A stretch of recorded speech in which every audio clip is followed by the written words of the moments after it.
కేవలం పరిష్కారం గురించి మాత్రమే ఆలోచించండి మరియు చర్చించండి. కొన్నిసార్లు మనం కష్టమైన పరిస్థితులను లేదా కఠినమైన వ్యక్తులను ఎదుర్కోవాల్సి వస్తుంది. మనం సమస్యపైనే దృష్టి పెడితే మనం కలత చెందుతాం, ఆందోళన పడతాము, భయపడతాం కూడా, నిందిస్తాము మరియు ఫిర్యాదు చేస్తాం. ఇవన్నీ మన శక్తిని తగ్గించేస్తాయి మరియు ఈ బలహీన స్థితిలో మన సమస్య ఇంకా పెద్దదిగా అనిపిస్తుంది.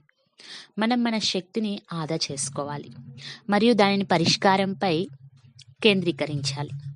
మీరు తరచుగా మీ సమస్యల గురించి ఎక్కువగా మాట్లాడి పరిష్కారంపై తక్కువ దృష్టి పెడుతూ ప్రతికూల భావనల్లో చిక్కుకుపోతుంటారా? ఏదైనా సంక్షోభం ఎదురైనప్పుడు దీనికి ఎవరు బాధ్యులు, ఇది ఎందుకు జరిగింది, నాకే ఎందుకు ఇలా జరుగుతోంది అనే ఆలోచనలు మరియు చర్చల్లోనే ఉండిపోతారా? లేక ఇప్పుడు ఏం చేయాలి అని మీకు మీరుగా ఇతరులకు గుర్తు చేస్తారా? మన పరిస్థితి ఎంత దారుణంగా ఉన్నప్పటికీ దానికి పరిష్కారం వెతకడమే ఏకైక మార్గం. ఎందుకంటే మనస్సుని భారమైన ప్రశ్నలతో నింపడం అంటే మన శక్తిని హరించుకోవడమే కాకుండా సమయాన్ని వృధా చేసుకోవడం కూడా. మనం మన మనస్సుని ప్రశాంతంగా ఉంచుకోవాలి. నిందించే ఆలోచనలు, బాధితుడిలా భావించడం, విమర్శించడం లేదా పరిస్థితిని తిరస్కరించడం వంటి వాటికి చోటు ఇవ్వకూడదు. ఇటువంటి ఆలోచనలు మనల్ని, ఇతరులను మరియు ఆ పరిస్థితి యొక్క శక్తిని బలహీనపరుస్తాయి. ఈ దృక్పథం సమస్యను మరింత పెంచుతుంది.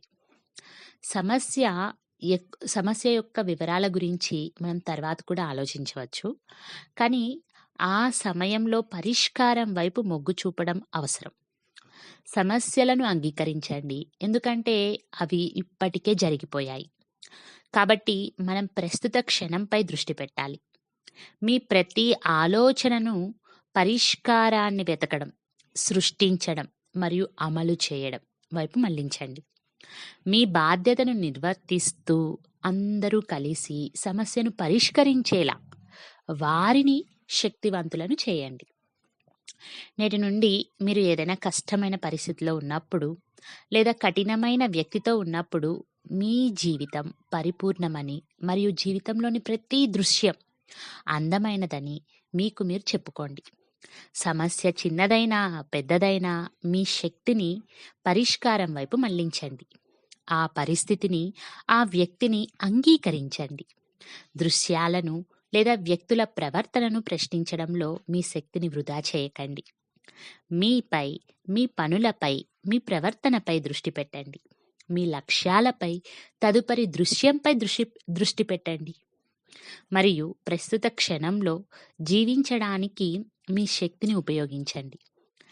మీ శక్తి ఇప్పుడు ఈ వర్తమానంలోనే ఉంది, కాబట్టి ప్రశాంతంగా ఉండండి. పరిష్కారంపై దృష్టి పెట్టండి, పరిష్కారం గురించి ఆలోచించండి, పరిష్కారం గురించి మాట్లాడండి, పరిష్కారాన్ని సృష్టించి అమలు చేయండి మరియు పరిస్థితిని దాటండి. ఆ పరిస్థితిని దాటండి. దీనినే సొల్యూషన్ ఓరియంటెడ్ అంటే పరిష్కార మార్గదర్శకత్వం అని అంటారు. ఇది సానుకూలతకు, సంతోషానికి మరియు స్థిరత్వానికి కీలకం. ఇవి ప్రజల సంస్కారాలు లేదా మీ గత జన్మల కర్మలు కావచ్చు. మీ అదృష్టంలో ఈ దృశ్యాన్ని మీరే రాసుకున్నారు.